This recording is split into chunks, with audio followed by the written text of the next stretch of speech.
Today we are going to convert this triplet lick into 16th notes. Why? Because you're a guitar player and this is GuitarAmado.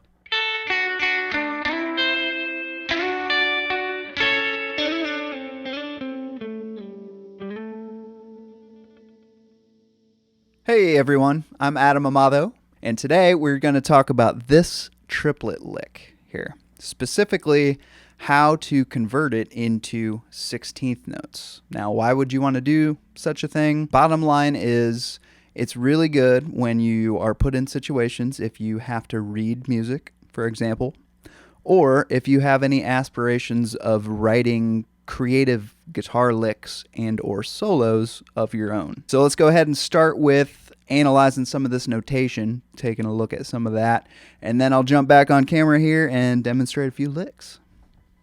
So, starting off with triplets, nothing real confusing going on here, unless of course you don't know what a triplet is. And if that's the case, just bear with me here for a second. So, we have these 3-note groupings. Triplet refers to 3, okay? And you can see there are 4 of these groupings in every single measure, so where these dividing lines are at. So we have a 4/4 time signature. Long story short, we have 4 beats per measure. And that's telling us that every beat is going to be divided into a triplet feel. So 3 notes per click of the metronome. So let me make sure the metronome's on here and play this for you.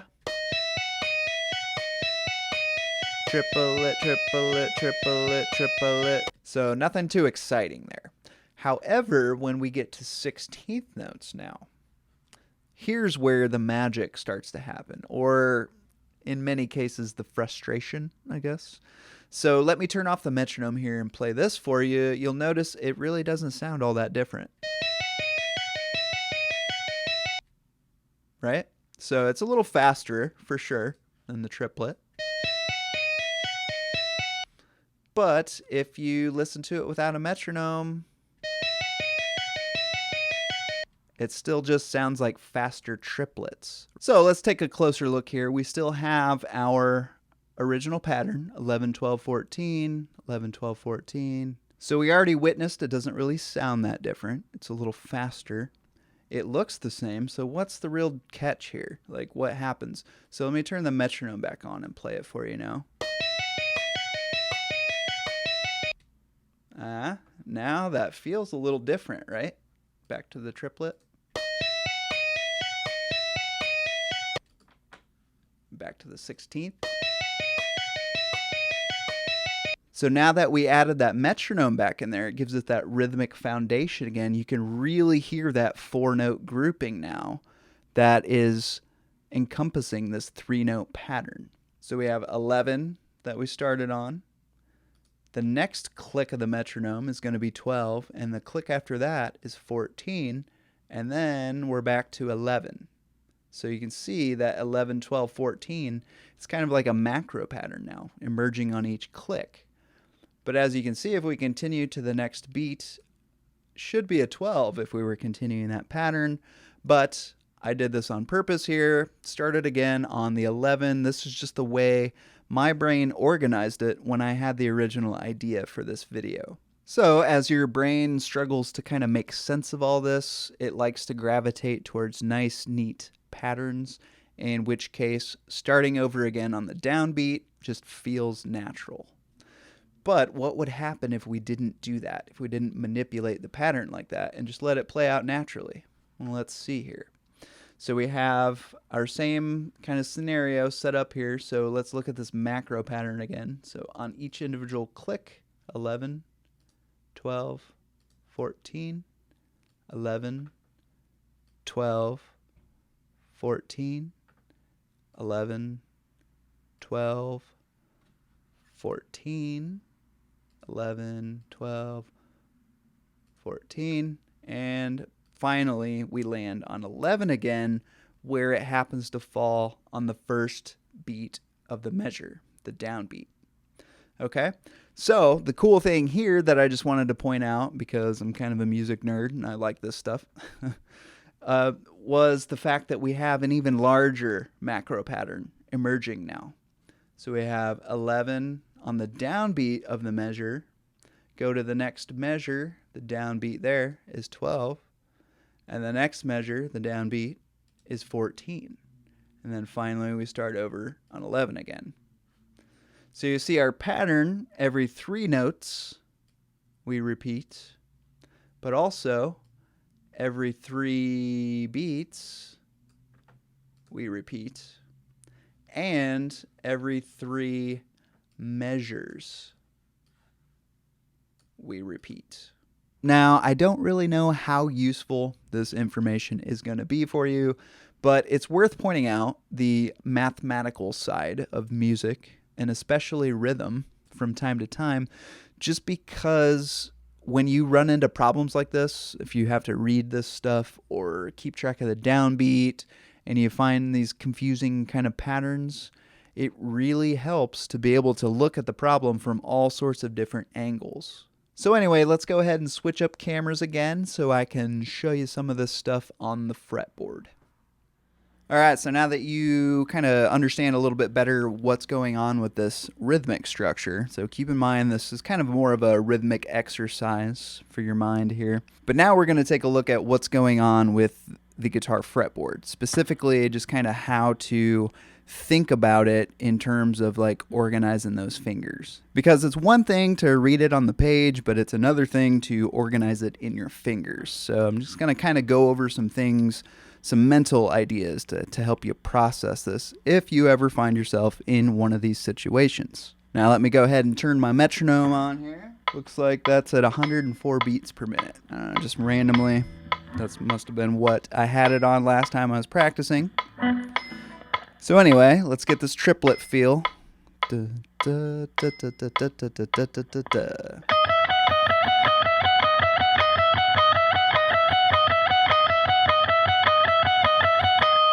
So that is not very difficult, right? And the reason being, the way you have to mentally process this, it happens to just be a nice repeatable chunk of information. So you're just 3 notes and you repeat on every single click of the metronome. So now when we organize this into 16th notes, your brain is not going to be able to hang on to that nice, neat, organized pattern of a triplet. It's going to offset our pattern by 1 each click of the metronome. So here's kind of what it's going to look like on the fretboard. So we've got 3-note pattern.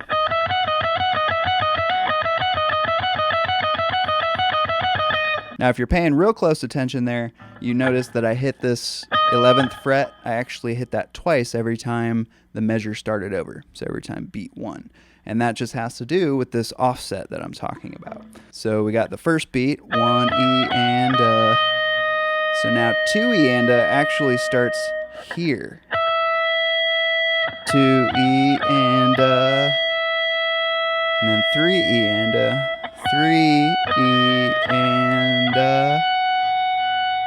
4 E and so see the last 16th note of beat 4 there ends on the 11th fret, but the lick actually starts on the 11th fret. So the very next note would be the downbeat, beat 1. And that's why I repeat that note there. So let's turn the metronome back on now and see how that sounds.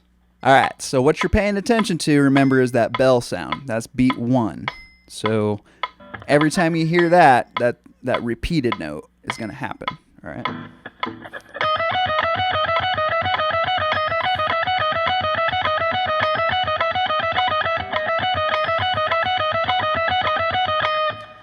Now see, if I didn't have that repeated note in there, it would throw off that whole rhythm. It would keep getting offset by 1 beat. Eventually, we'd come back around to the same thing, but it would last more than 1 measure.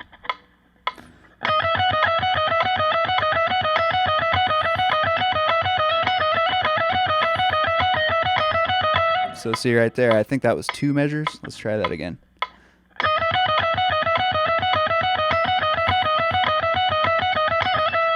Yeah, actually it's 3 measures. Oh yeah, because it's 3 notes. Duh. So yeah, that means every 3 measures it would start over like like you started on that first measure, where the downbeat lines up with the beginning of that 3-note phrase. So if you're still watching, just real quick here, just close out the video. As promised, I'll give you a couple scenarios, like perhaps if you were writing a solo that used this 3-note phrase. All right, so I'm going to stick with the 16th note grouping, and I have dropped the metronome down to 88 beats per minute here.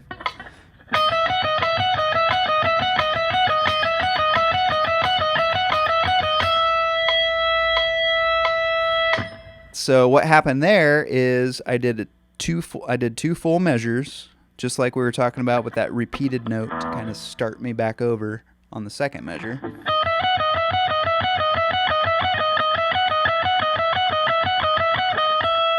But in the third measure, the downbeat there is where I kind of ended the phrase, okay? So if we're thinking of this in E major here at the 12th fret, that's an E.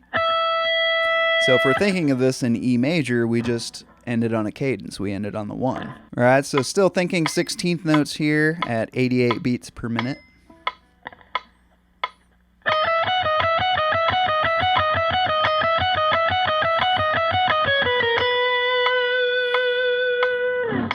So there, I changed the very last group of 16th notes. So I tracked it in the very last group, that beat 4 before the downbeat of the third measure.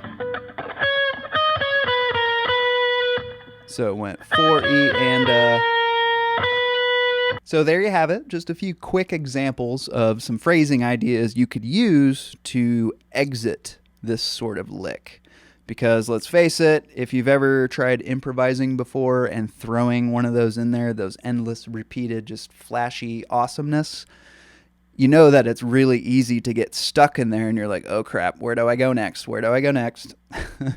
So hopefully those ideas kind of help you think through and maybe even open your eyes to how important rhythm is for this idea of lead guitar playing. I don't know. You decide, and by all means, send those questions my way. I will be happy to pick them apart.